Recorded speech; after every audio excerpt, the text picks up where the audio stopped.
mereka tidak mau menerima kebenaran. Kenapa? Karena mereka setan. Mana ada setan mau ya? Mana ada setan mau menerima kebenaran? Sedangkan kita menyampaikan kebenaran. Kita ini setan-setan, bos. Coba bayangkan, di pikiran mereka kita sudah setan. Setan itu ya nggak bakalan sedetik pun dia benar. Makanya kita ya terus akan dianggap salah. Pemerintah ya terus akan dianggap iblis gitu loh, setan, salah. Sistem negara ini akan terus dianggap salah. Apapun yang dilakukan oleh kita, oleh pemerintah itu pasti salah di pandangan mereka. Karena di dalam pikiran mereka, di dalam otak mereka, kita sudah setan. Mau bagaimana setan benar? Jadi, ini kesalahan di dalam berpikir orang yang ngakunya beragama. Para pemangku kebijakan, tolong lihat, perhatikan orang-orang kayak gini. Mereka terus berupaya untuk merusak anak bangsa dengan pola pikir doktrin sesat mereka. Tolong perhatikan. What? Indonesia sejak dulu kala tetap dipuja-puja bangsa. Yang kenal gak orang ini siapa? Ustadz macam apa? Tapi bergerombol sama dengan Khosinuddin dan kawan-kawan, para ideolog HTI. Kalau saya ingin tegaskan bahwa Jokowi itu setan, Mahfud MD itu adalah setan, kita-kita yang di dalam beberapa hal program pemerintah sepakat itu adalah setan, dan semuanya setan. Dan mereka sedang menyampaikan kebenaran, maka tidak akan bisa diterima oleh kita karena kita adalah gerombolan setan. Kita setan, bos. Mereka malaikat mungkin. Separah ini doktrin mereka. Hati-hati. Ini doktrin kotor, keji. Mereka mengatasnamakan agama. Ya. Demokrasi ini sistem Zionis. Nantinya akan melahirkan Dajjal. Gila nggak kira-kira? Kebangkitan Dajjal. Ayo, hati-hati. Ini tahun-tahun politik. Mereka mulai bermunculan untuk supaya diakui keberadaannya. Ya, kita cek dulu nih provokasi dan ketololannya di dalam berstatement. Kasihan ya orang. Kayaknya gaya Ustadz, ngomong belepotan. Kita cek. Ibarat pohon, seperti Kiai bilang, ibarat pohon, kalau pohon akarnya sudah rusak, mau kita apapun itu pohon, kita siram, kita kasih pupuk segala macam, nggak akan berkembang dan tidak akan untuk bisa tumbuh. Demikian pun di dalam kepemerintahan sekarang ini yang kita alami, bahwa demokrasi ini adalah produk-produk Yahudi, produk-produk Zionis. Padahal ulama-ulama kita yang dulu, paling padir kita, sudah membuat apa namanya ringkasan-ringkasan atau nomenklatur di dalam Undang-Undang Dasar 1945, bahwa di alinea pertama itu dikatakan bahwa penjajahan di muka bumi ini harus dihapuskan. Itu jelas harus dihapuskan. Berarti di sekarang ini dikatakan harus dihapuskan, berarti pada saat ini ada penjajahan gitu loh.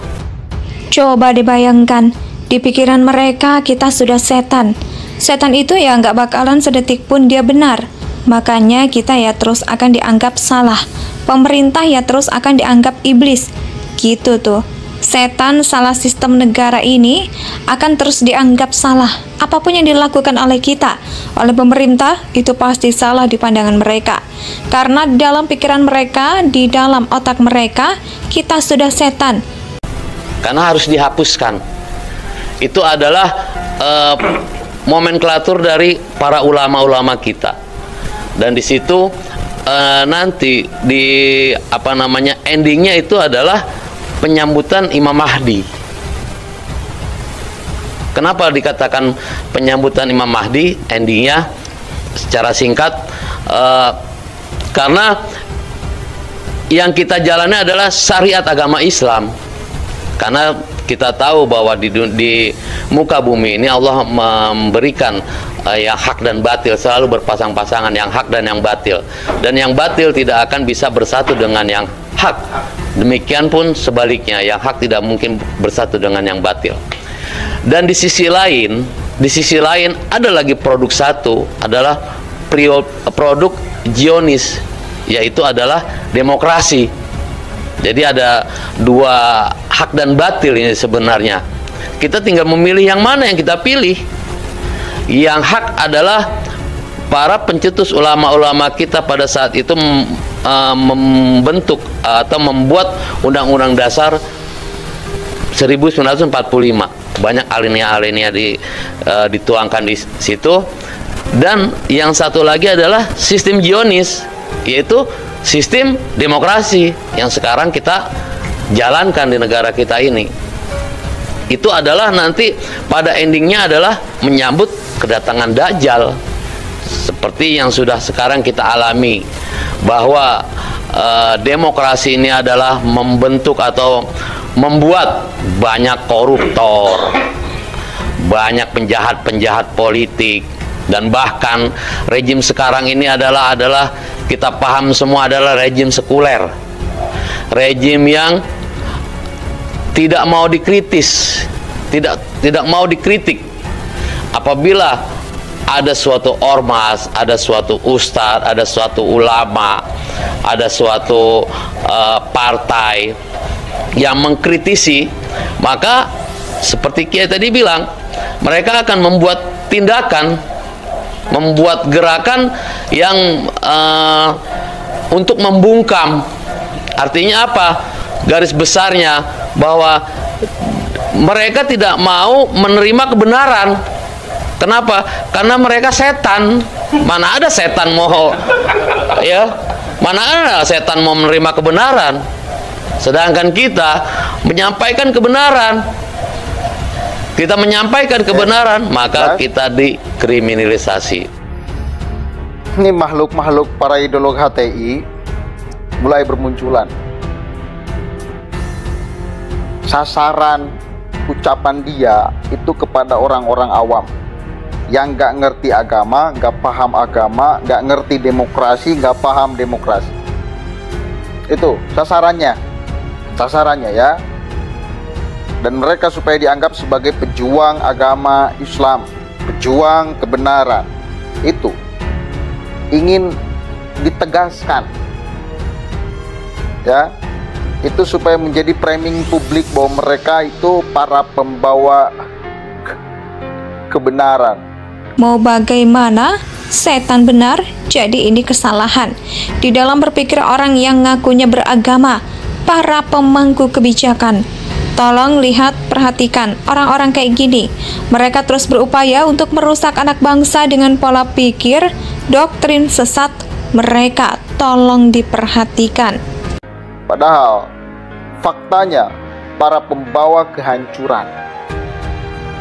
Itu faktanya. Udah, Anda nggak bisa membodoh-bodohi kita. Hei para ideolog HTI, nggak bisa. Anda ngoceh apapun, ngaitkan dengan Imam Mahdi, ngaitkan dengan Dajjal, ya, Anda ngoceh seperti itu, seolah merasa paling benar, dan Anda mewakili Tuhan, gak bakalan ngepek kepada masyarakat Indonesia selama ini media sosial ada kita-kita nih. Selama di media sosial ada kita-kita nih yang melawan narasi-narasi antum, ente-ente itu. Kita nggak boleh diam, ya. Kita nggak boleh diam. Sistem ini, negara ini dia acak-acak, dia obok-obok, dia kata-katai sebagai akan kebangkitan Dajjal segala macam. Kita nggak boleh diam. Kita harus lawan narasi-narasi kayak gini.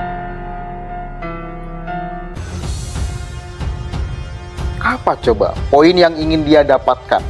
dari dia ngomong itu. Dia mengumpamakan dengan akar.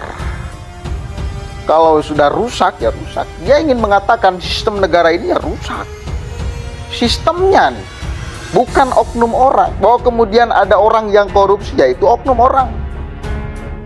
Mau di institusi Polri atau di pejabat pemerintah, dimanapun, kalau ada yang korupsi ya itu oknum orang, bukan sistemnya, goblok. Anda kan nyasar sistem itu namanya. Ngomongin akar itu nyasar sistem, sudah rusak. Memang rusak klaim mereka. Jadi, mau apapun yang dilakukan oleh negara ini, oleh para pejabat di negara ini, ketika cara berpikir mereka sudah melihat bahwa sistem negara ini adalah salah, ya, adalah rusak, maka yang dilakukan oleh para pejabat meskipun benar, itu akan dipandang sebagai sebuah kesalahan, kekeliruan, kerusakan. Indonesia tanah air beta, pusaka abadi nan jaya.